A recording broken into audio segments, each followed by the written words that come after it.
This episode of Thinking in English is once again sponsored by the incredible English Learning for Curious Minds podcast from the guys over at Leonardo English.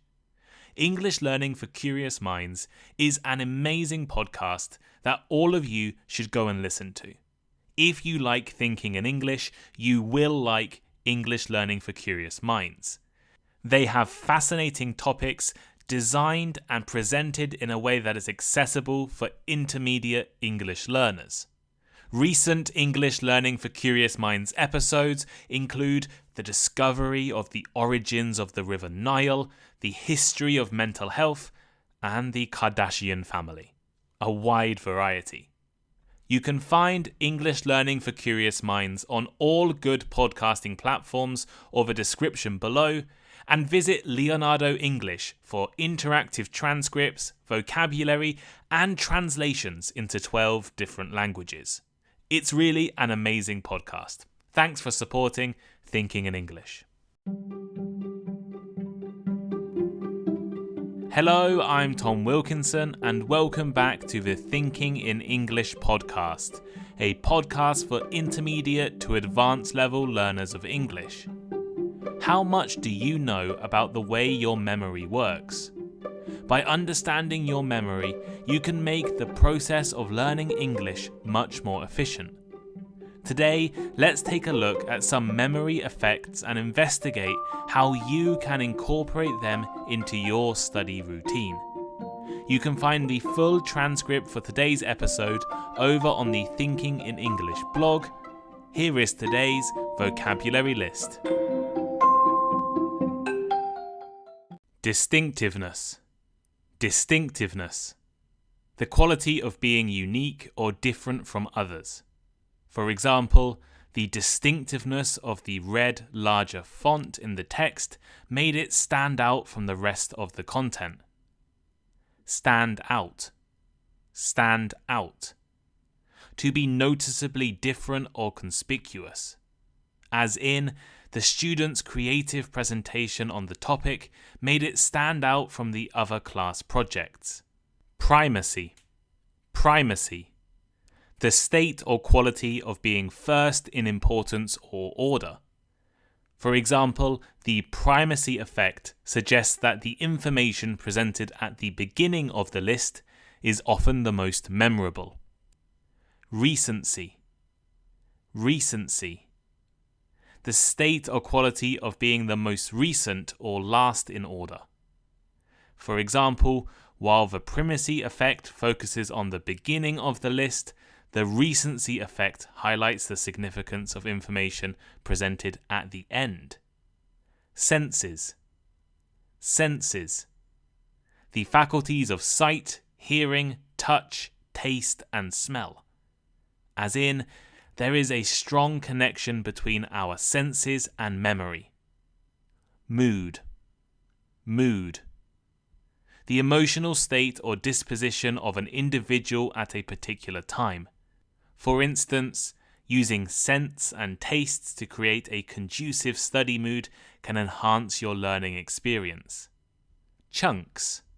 Chunks. Grouped items or pieces of data that are easier to remember. For instance, when studying vocabulary, it's helpful to break it down into smaller, manageable chunks. Retain. Retain. To keep hold onto something, especially in memory. As in, by using chunking techniques, students can retain more information in their working memory.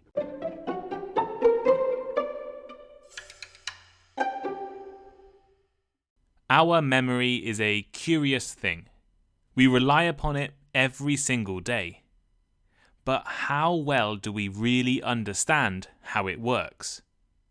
A few weeks ago, I released an episode on different study and memorization theories. And in the course of researching, I stumbled upon some interesting techniques and memory effects. Did you know that the size of our working and short-term memory is limited? Did you know that the order you remember things can impact the quality of your memory? Did you know that the smells and tastes you experience while studying can help you learn? This episode is going to look into the way our brains work and use this information to provide guidance and advice.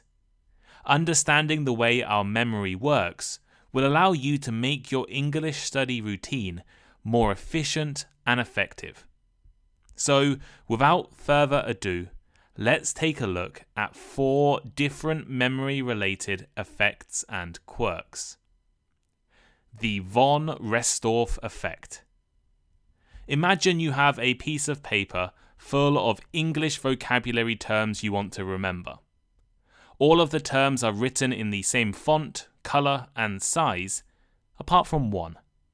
One term is bright red, twice as large as the other words, and written using a different font. If you study all of the vocabulary terms on that piece of paper, you are more likely to remember the red, large, and differently written term than all of the others. This is called the von Restorff effect, and is also known as the isolation effect or the distinctiveness principle. According to the von Restorff effect, individuals are more likely to remember an item or piece of information that stands out from its surroundings in a list or group of similar items. This effect was first described by German psychiatrist Hedwig von Restorff in 1933, hence the name. Simply put, when you are presented with information in a list or group, you are more likely to remember a distinct item which differs from others in some noticeable way. This distinctiveness can result from differences in colour, size, shape, font, or anything noticeable. This distinct item becomes more memorable because it captures your attention and stands out from the other items. The exact mechanism or science behind the von Restorff effect is not fully understood, but it is thought to be related to the brain's tendency to allocate more resources to processing and encoding new or distinctive information. As language learners and lifelong studiers, this effect suggests that making important information stand out can enhance our memory and recall of that information. How can you factor the von Restorff effect into your study habits? Well, the von Restorff effect is simple and straightforward. When studying, make the most important information, or the information that you are struggling to master, distinctive.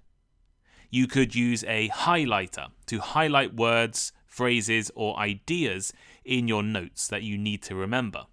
This will make the important information stand out in your memory. Use distinctive shapes to outline important information in textbooks. If making study materials like flashcards, make the items you are struggling to remember look different in appearance. Importantly, you shouldn't overuse this technique. I remember studying for my school exams as a 16-year-old in the UK and using a highlighter in my notes. Rather than just highlighting the most important information or the concepts I was struggling most to remember, I highlighted almost everything. This removed the distinctiveness from my study material. Rather than the highlighted information being unique and memorable, it was the same as everything else. So in summary, make the information you want or need to remember distinct, identifiable, and present it differently from the rest of your study material. This will make that information stand out in your memories. The serial position effect. Another memory quirk we need to pay attention to when studying is the serial position effect, which can be broken down into the primacy effect and the recency effect. Let me try to explain in simple terms. The serial position effect refers to the fact that the order or position of information you are trying to learn affects how easy or difficult it is to remember that information. Understanding how your brain works and knowing that the order of information you are studying is important can really help you to remember more things with greater efficiency. For the purpose of today's episode, let's split the serial position effect into two other related effects, the primacy effect and the recency effect. The primacy effect refers to the fact that people better remember and give greater importance to information presented at the beginning of a list, sequence, or presentation. It is like the saying, make your first impressions count. The first piece of information is the one you are most likely to remember. Items presented early in a list are more likely to be stored in long-term memory and recalled later. This is thought to occur because people have more time to process and encode the information at the beginning of a list, and these items receive more attention. In other words, when you are studying, the first things you study will be processed into your long-term memory and be easier to recall in the future. The recency effect. On the other side of the serial position effect is the recency effect. While you are likely to remember the first pieces of information presented to you, you are also likely to remember the last pieces of information. It might sound confusing that you remember both the first and last pieces of information, but there are psychological reasons for it. While the primacy effect works with information being stored in your long-term memory, the recency effect is thought to have more to do with your short-term or working memory. The information at the end of a list is likely still in your short-term memory and therefore easily retrievable. However, they are not in your long-term memory. So understanding this recency effect might have more relevance when you are cramming last minute for an exam or a job interview. How can you use the serial position effect? Well, educators, advertisers, and presenters often take advantage of the primacy effect by placing important information or key messages at the beginning of a lesson, advertisement, or speech, because we recognize that this position is more likely to make a lasting impression. The most important thing, however, is to realize that the middle section of information is the area you are least likely to remember. Therefore, you need to change the order of your vocabulary flashcards or your review notes every day, so you can commit more information to your long-term memory. Put the concepts you struggle with or the vocabulary you can't remember at the beginning or maybe the end of your vocabulary list. The Proust effect. Marcel Proust was a French novelist considered by many to be one of the most influential writers of the 20th century. He also coined the term involuntary memory and gave his name to this effect. The Proust effect is a phenomenon in psychology that occurs when a specific smell, taste, sound, or something similar triggers a vivid and involuntary memory of a past experience. Proust famously described such an experience in his novel, In Search of Lost Time. Specifically, in his novel, the narrator dips a madeleine into tea, which unexpectedly evokes a flood of memories from his childhood. The Proust effect highlights the strong connection between our senses and our memory. It demonstrates that the senses have a unique and powerful ability to bring back long forgotten or deeply buried memories. The effect can involve any of the 5 senses: sight, hearing, touch, taste, and smell. One article about study tips I found from the University of Nebraska recommended using scents and tastes as brain boosters. For example, drink strong coffee while you are studying vocabulary about politics, or spray a flower smell when you're listening to Thinking in English. When you want to recall that information, you can think about the smells and tastes, and in theory, it should be easier to recall. However, this advice is a little misleading. This is not exactly how the Proust effect works. The Proust effect seems to work much more effectively with emotional memories than with working memories. What we can do with the Proust effect is use it to put ourselves in the emotional state suitable for studying. For example, if you drink a cup of tea when you are studying, eventually tea will become associated with study in your memories. I've noticed this from my life. I make a pot of tea just before I start working, and it really puts me in the mood to write episodes. There are other ways you can achieve the same results.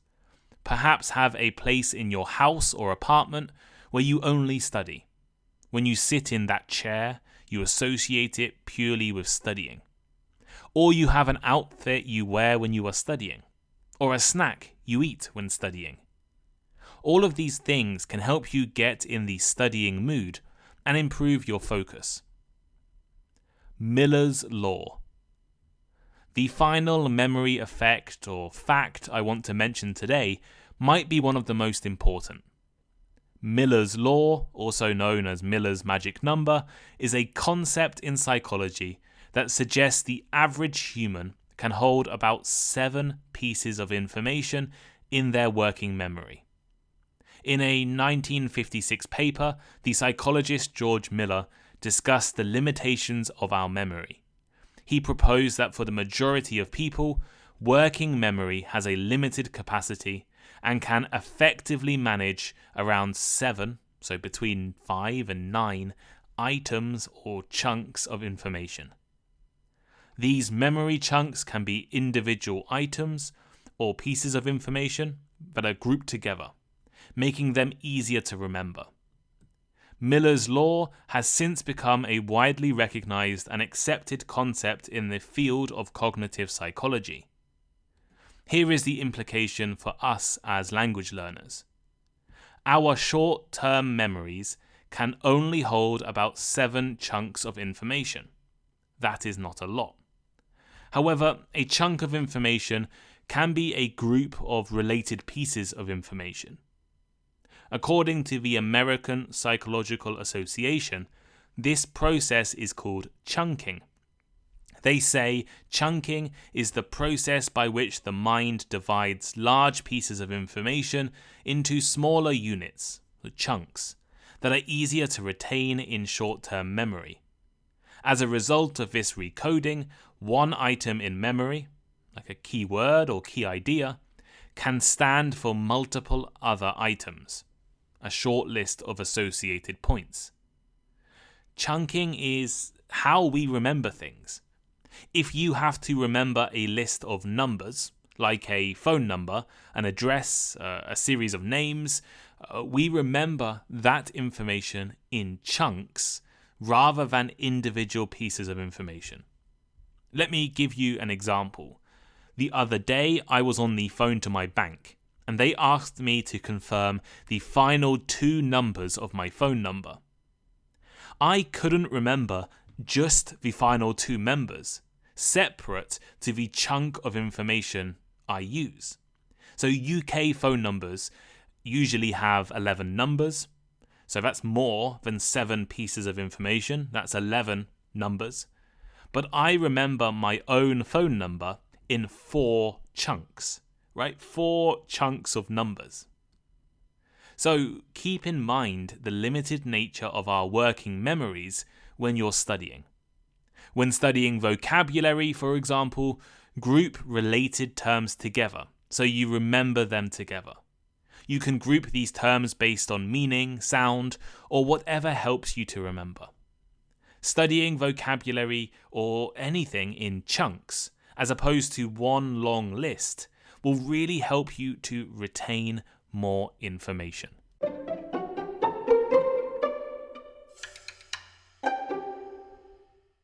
So here is today's final thought. Today we've looked at 4 different memory effects and tried to relate them to studying and language learning. The von Restorff effect suggests that we remember distinctive pieces of information with greater efficiency. Using techniques like highlighting or outlining with clearly different colors can make it much easier for you to recall that information in the future. The serial position effect suggests that we remember information at the beginning and end of lists of information, but for different reasons. This means that you should study the content you struggle with most at the beginning of your study session. And when you're trying to learn something like a list of vocabulary, you should constantly change the order of vocabulary as we struggle to remember things in the middle. The Proust effect relates to the connection between the senses and our memories. Try associating certain smells or tastes with the mood of studying. And finally, Miller's law states that the average person can only remember 7 chunks of information at a time. So learning content in chunks is a great way to maximize our brain's capacity. Hopefully, you can apply this information and improve the efficiency of your English learning and study habits.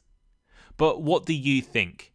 Which of these study effects, or maybe the study effects from the previous episode, was your favorite? Which ones are you going to keep in mind when studying English, and which ones are you not going to care about at all? For me personally, from the previous episode, I loved the production effect and the Feynman method, and from this episode, I think from now on, I'm going to try and pay attention to the serial position effect. Keep with my vocabulary studying, keep reorganizing my vocabulary lists and flashcards. But thank you all for listening today. If you have a comment, if you want to answer those questions, please do. You can leave a comment on Spotify. You can comment on the Thinking in English transcript, which is linked in the description of this podcast.